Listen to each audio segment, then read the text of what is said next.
3 negative என்னன்னா, இந்த நேரத்தில யாருகிட்டயும் உங்க குடும்ப நிகழ்வுகள யார்கிட்டயும் உங்களுடைய குடும்ப நிகழ்வுகளை பற்றி பேசக்கூடாது. 3வது மனிதர்கள் குடும்பத்துக்குள்ளார வரக்கூடாது. வந்தாங்கன்னா உங்களோட குடும்பத்தில நெறைய சிக்கல் பிரச்சனைகள் ஏற்படுத்தி கொடுக்கும். ஜாமீன் போடக்கூடாது 2வது விஷயம். அடுத்தது பணம் சம்பந்தப்பட்ட விஷயத்துல யாருகிட்டயும் வாக்குறுதி கொடுக்கறத மட்டும் இல்ல, உறவினர்கள், நண்பர்கள் இந்த இடத்துல வரவு செலவு வைத்துக் கொள்ளக்கூடாது. இந்த 3 விஷயத்துல மைனஸா எடுத்துக்கலாம். ஓகே, ஏதாவது பரிகாரம் சொல்லுங்க, மீனம்கான பரிகாரம். பரிகாரம் பொறுத்தளவு இவங்க எப்பயுமே வந்து பார்த்தீங்கன்னா, இந்த லக்கியாக இருக்கக்கூடிய கோல்டன் ஃபிஷ்ன்னு சொல்லுவாங்க. 2 மீன்கள் வந்து இப்படி இருக்கும். ஆமா, அந்த கோல்டன் ராசிக்கு இருக்கு. ராசிக்கு இருக்கு இல்லையா, அந்த மீன் அந்த ஃபோட்டோவை வந்து இவங்க எப்பயுமே வந்து அடிக்கடி பார்க்குறதோ இல்லை அந்த மாதிரி மீனுக்கு பொறி போடுறது. ஏன்னா தெப்ப குளத்தில் மீனுக்கு பொறி போடுறது வந்து பார்த்தீங்கன்னா, நீங்கள் எத்தனை ஜென்மத்தில் பாவம் பண்ணியிருந்தாலும் இந்த அதாவது இந்த தெப்ப குளத்தில் மீன் போடுறதும் மீனுக்கு வந்து பொறி போடுறதும் சரி, அதே போல் வாயில்லாத பிராணிகளுக்கு உணவளிக்கிறது. அது உங்கள் வீட்டில் இருக்கிறவா இருந்தாலும் சரி, ஒரு பறவைகள் ஏன்னா இந்த வெயில் காலமாக இருக்கு இல்லையா, அப்போ இந்த வெயில் காலமாக இருக்கும்போது நீங்கள் அந்த பறவைகளுக்காக வெளியில் தானியங்கள், அந்த தண்ணீர் வைக்கிறது, இந்த மாதிரி விஷயங்கள் உங்கள் ஜாதகத்தில் இயல்பாக இப்போ நம்ம சிம்மராசி கூட சொன்னோம் இல்லையா, எவ்வளவு பிரச்சனை இருந்தாலும் அதை போக்கக்கூடிய ஒரு சரியான பரிகாரமாக இது நிச்சயமாக இருக்கும். மீனராசி நேயர்களே, ஓகே, உங்களுக்கான உங்க வாழ்க்கையிலிருந்து தனிப்பட்ட கேள்விகள், குறிப்பிட்ட கேள்விகள் ஏதாவது இருக்கா?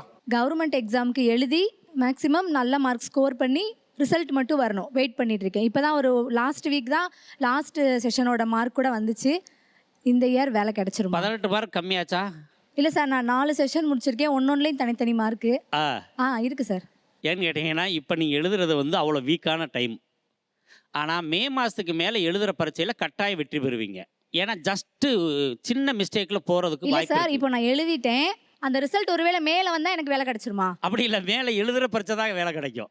மே மாதத்துக்கு மேலே. ஏன்னா இதுவே 2 வருஷம் ஆச்சு சார். ஆமாம், இதுமே நான் எழுத போகிறேன். நீங்கள் ஒரே விஷயம், நீங்கள் பரீட்சை எழுதி முடிச்சுட்டு வந்தீங்கல்ல, ஆஹா எனக்கு தெரிஞ்சதை நான் விட்டுட்டு வந்துட்டேன்னு சொன்னீங்களா இல்லையா? அது ஏன்னு கேட்டிங்கன்னா ஜென்மச்சனியில் அதான் நடக்கும். 2026 தமிழ் புத்தாண்டு ராசி பலன்கள் பார்த்துட்டு இருக்கோம்.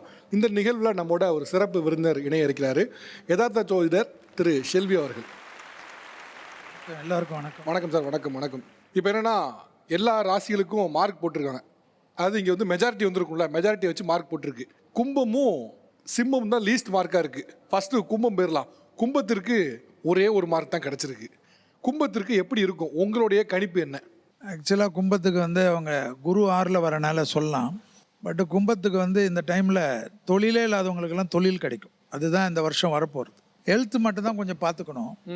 பட்டு தொழில் கிடைக்கிறச்சுன்னா எல்லாமே கிடைச்சிரும் உங்களுக்கு. ஸோ என்னை பொறுத்த வரைக்கும் அது வந்து கும்பத்துக்கு வந்து இந்த வாட்டி குரு வந்து 6ல் மறைஞ்சாலும் குரு பார்வைக்கு தான் பலம்ன்றது ஜோதிடத்தில் இருக்கக்கூடிய விஷயம்.